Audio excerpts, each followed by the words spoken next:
Olá, alunos! Eu sou a professora Marília e vamos para mais uma aula de Química. Os objetivos da aula de hoje: relembrar o conceito de isótopo, isótono, isóbaro e isoeletrônico, compreender o fenômeno de alotropia, conhecer alguns alótropos presentes em nosso cotidiano e praticar o conhecimento com atividades. E as nossas perguntas? Você conhece o fenômeno da alotropia? Você sabe citar algumas utilidades dos alótropos? Então, para a gente relembrar um pouquinho das aulas anteriores, os conceitos. Então, isóbaros são os átomos, os elementos que são iguais no número de massa e diferem nos prótons, nêutrons e elétrons. Os isótopos são aqueles que possuem o mesmo número de prótons e diferem nas demais características. Nesse caso, somente os isótopos são o mesmo elemento químico. Claro, tem o mesmo número de prótons, estamos falando dos mesmos átomos. Os isótonos são iguais no número de nêutrons e diferentes nos demais. E os isoeletrônicos são iguais no número de elétrons. Então, isóbaros, isótonos e isoeletrônicos são elementos diferentes e os isótopos são o mesmo elemento que possui igual número de prótons e diferente as outras características, ok? Tendo dito isso, vamos falar um pouco sobre alotropia. A alotropia é uma propriedade que alguns elementos químicos possuem de realizar ligações por meio de ligações covalentes, que são os compartilhamentos de elétrons, e assim formar duas ou mais substâncias simples diferentes. Lembrando que substâncias simples são aquelas formadas por um único tipo de elemento. Então, por exemplo, o O2, o H2, o Fe são exemplos de substância química simples. A alotropia, então, é a possibilidade que um determinado elemento, através do compartilhamento de elétron, forma mais de um tipo de substância simples. E aí, a diferença entre as variedades alotrópicas pode ocorrer por dois motivos: ou pela quantidade de átomos, ou pelo arranjo espacial entre esses átomos. Então, em relação à quantidade de átomos, a gente tem como exemplo a alotropia do oxigênio.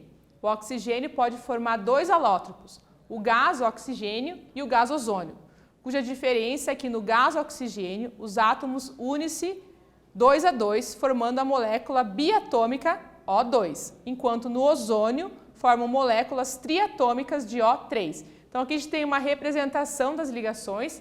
Então a gente tem ligação covalente aqui, 2 e aqui 3. E aí o fato dessa formação são substâncias simples, formadas unicamente por oxigênio. Uma tem um oxigênio a mais do que a outra, mas faz com que esses dois gases, essas duas substâncias, sejam muito diferentes. O gás oxigênio faz parte do nosso processo de respiração, é um subproduto lá da fotossíntese e é o comburente principal. Só temos combustão aqui no nosso planeta porque temos oxigênio presente no ar atmosférico. Já o ozônio é o gás que está lá formando a camada de ozônio, protege a gente contra os raios ultravioletas, tem várias utilidades na medicina, ele tem capacidade aí antiviral, antitumoral, antibacteriana e mais muitas outras aplicações diferentes das aplicações do oxigênio. Também são diferentes no ponto de fusão, no ponto de ebulição e outras características físicas. A quantidade de átomos também temos a alotropia do fósforo. O fósforo possui várias variedades alotrópicas, sendo que as principais são o fósforo branco e o fósforo vermelho. Ambos apresentam estrutura tetraédrica, mas a diferença está na quantidade de átomos. No caso do fósforo branco, a gente representa ele como P4, que P é o símbolo do fósforo, e possui 4 átomos de fósforo. Já o fósforo vermelho, a gente representa por PN, porque ele é uma ligação infinita aí de fósforos. Há evidências de que ele se trata de uma macromolécula formada pela ligação das estruturas tetraédricas existentes no fósforo P4. Então, a gente tem o fósforo branco, essas separações, então, de 4 fósforos ligados de forma tetraédrica, formando uma pirâmide, e no fósforo vermelho a gente tem essas pirâmides unidas ali, como enfileiradas, fazendo uma macromolécula. Visualmente, a gente tem duas substâncias bem diferentes. O fósforo branco ele tem um aspecto sólido, parece um pouco com cera, e ele é extremamente reativo, tanto que ele precisa ficar guardado no frasco, submerso em água. Se ele está em contato com o ar, ele explode sozinho. Já o fósforo vermelho é um pozinho amorfo, assim, sem muita forma, tá? Vermelho e formato de pozinho, não é tão reativo assim.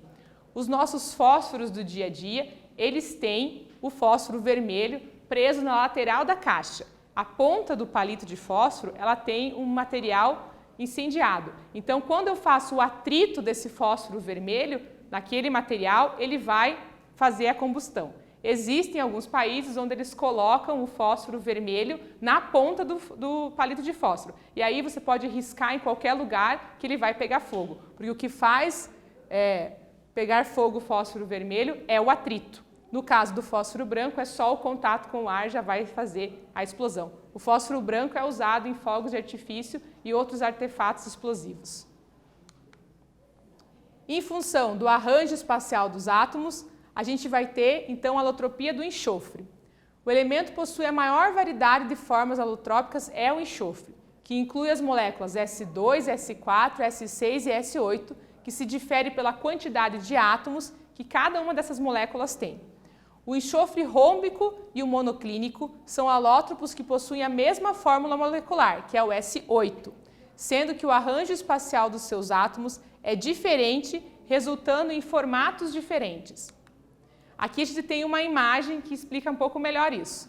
Então, os cristais de enxofre rômbico, eles têm essa aparência aqui não muito tridimensional, mais granular, e os cristais do enxofre monoclínico, ele vai ter essa aparência mais agulhada.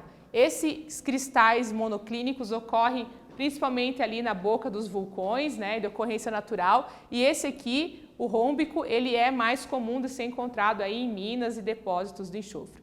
O enxofre, independente da sua forma aqui, ele é usado, né, na indústria farmacêutica, tem propriedades aí, está presente em muitos medicamentos. Também em função do rearranjo espacial dos átomos, a gente tem a alotropia do carbono.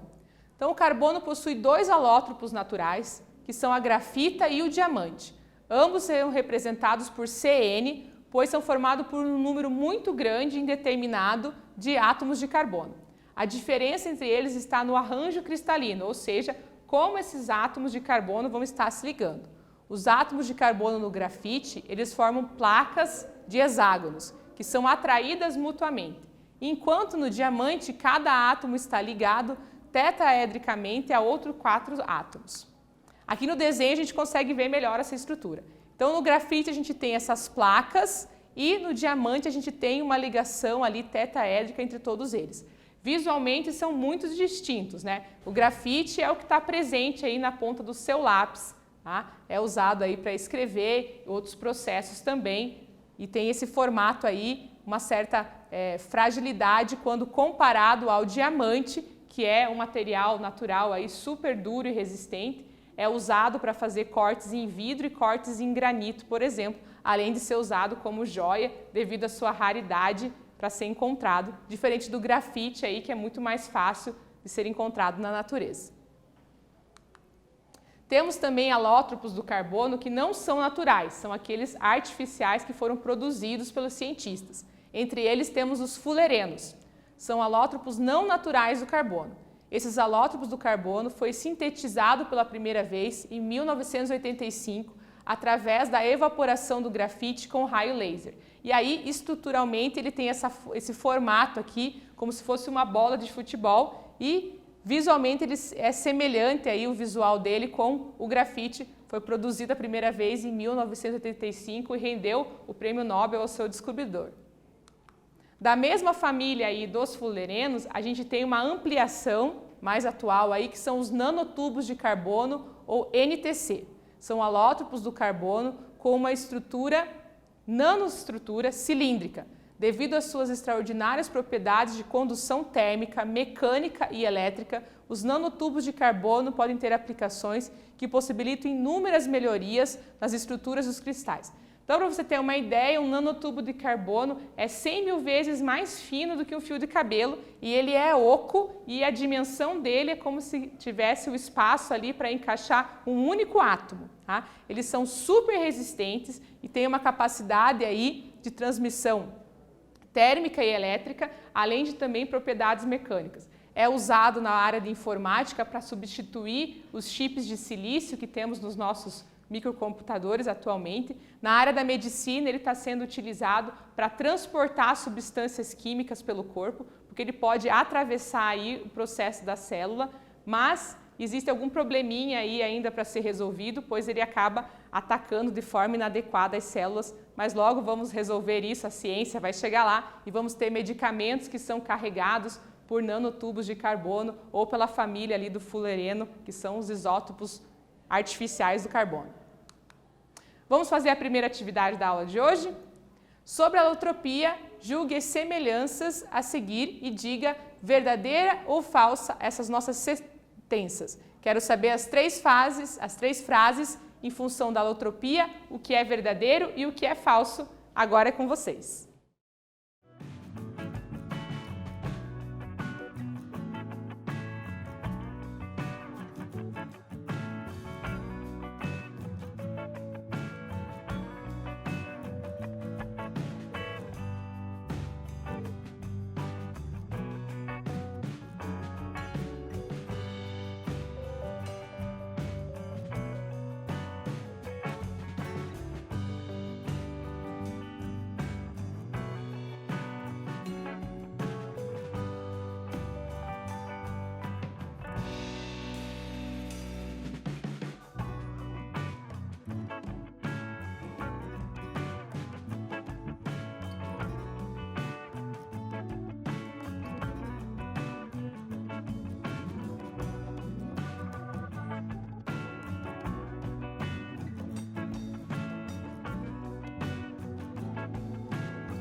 Vamos fazer a correção da atividade? Olha só. Sobre alotropia, julgue as sentenças a seguir em verdadeiras ou falsas. Então, a primeira, alotropia é o fenômeno onde um mesmo elemento químico forma duas ou mais substâncias simples diferentes. Verdadeiro. Substâncias alotrópicas apresentam propriedades químicas e físicas idênticas. Falso. As substâncias alotrópicas, elas são tanto química quanto fisicamente diferentes. Lembra lá do nosso carbono e do grafite, né? São visualmente diferentes, quimicamente diferentes também. As moléculas de CO e CO2 e o íon CO3- são consideradas substâncias alotrópicas entre si? Falso. Aqui nós temos três exemplos de substâncias compostas, ou seja, tem carbono e oxigênio nas três. Para ser alótropo, precisa ser uma substância simples, ter um único elemento, né? Como a gente viu lá, O2 e O3 são substâncias simples, é só oxigênio, um tem maior quantidade que o outro, aí temos alótropos. Aqui temos substâncias compostas, ok? Vamos fazer a atividade 2 agora? O titânio, a temperatura ambiente, tem estrutura cristalina hexagonal compacta, como a figura 1, chamada de fase alfa, a qual é estável até 882 graus Celsius. Acima dessa temperatura, a estrutura muda para cúbica de corpo centrado, que é a figura 2. Identifique o nome do fenômeno que ocorre com o titânio por apresentar diferentes estruturas. Agora é com vocês.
Vamos para a correção?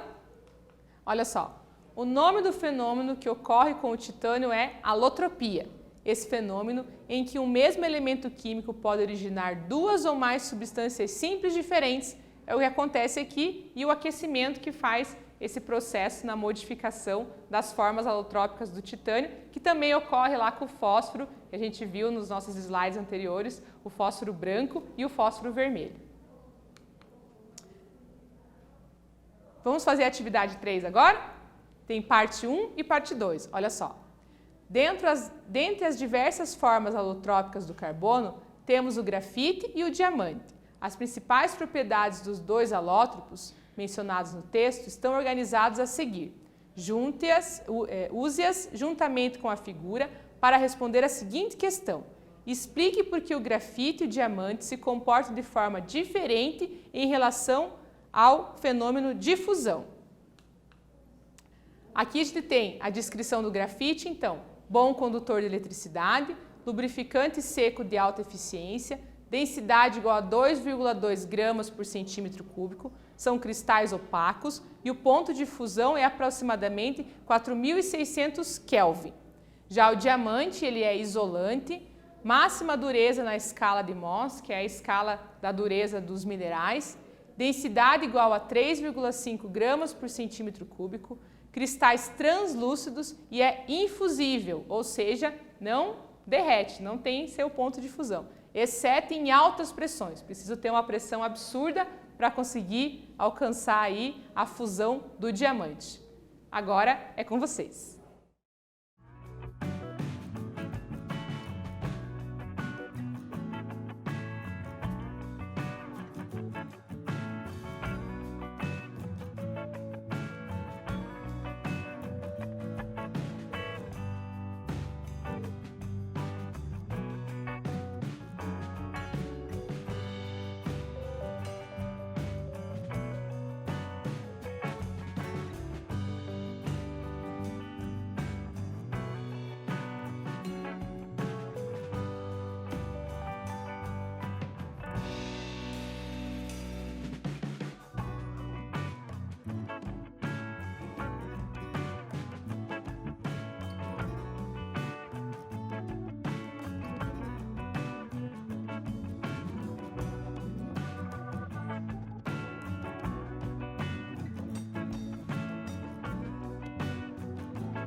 Vamos para a correção da atividade 3? Olha só, usando os dados que temos aqui, as informações, mais o desenho, ele quer que a gente responda. Explique por que o grafite e o diamante se comportam de forma diferente em relação ao fenômeno da fusão. E aí a resposta é a seguinte. Para passar ao estado líquido, os átomos ou moléculas do sólido devem romper as forças de atração existentes. Quanto mais fortes as forças de interação, mais alta será a temperatura de fusão. Como pode ser visto na tabela e nas figuras, o diamante é praticamente infusível, já que a separação entre seus átomos envolve a quebra de ligações químicas. Para a fusão do grafite, basta que as camadas planas dos átomos de carbono se separem. Então, o formato da estrutura aqui faz com que seja muito mais fácil separar essa estrutura do grafite do que as ligações que estão presentes ali no cristal do diamante. Vamos pensar um pouquinho sobre a aula de hoje? Descoberto um diamante 50% mais duro e leve como o grafite. Parece não haver limites para o modo como os átomos de carbono podem se organizar, criando inclusive estruturas mais duras do que o diamante. Os diamantes, que são formados inteiramente de átomos de carbono, dispostos em uma treliça muito densa, são famosos por sua dureza incomparável entre os materiais conhecidos. No entanto, o carbono pode formar muitas outras configurações estáveis, chamadas alótropos. E o nosso carbono tem muitas funções no nosso dia a dia. E aí a manipulação ali do carbono, que dá para a gente os fullerenos e os nanotubos, também está aí para criar um diamante mais duro e leve do que o diamante de ocorrência natural. Na aula de hoje, a gente relembrou os conceitos de isótopos, isótonos, isóbaros e isoeletrônicos, compreendemos o fenômeno da alotropia, conhecemos alguns alótropos presentes no nosso cotidiano e praticamos o conhecimento com atividades. Espero vocês numa próxima aula. Muito obrigada e até breve!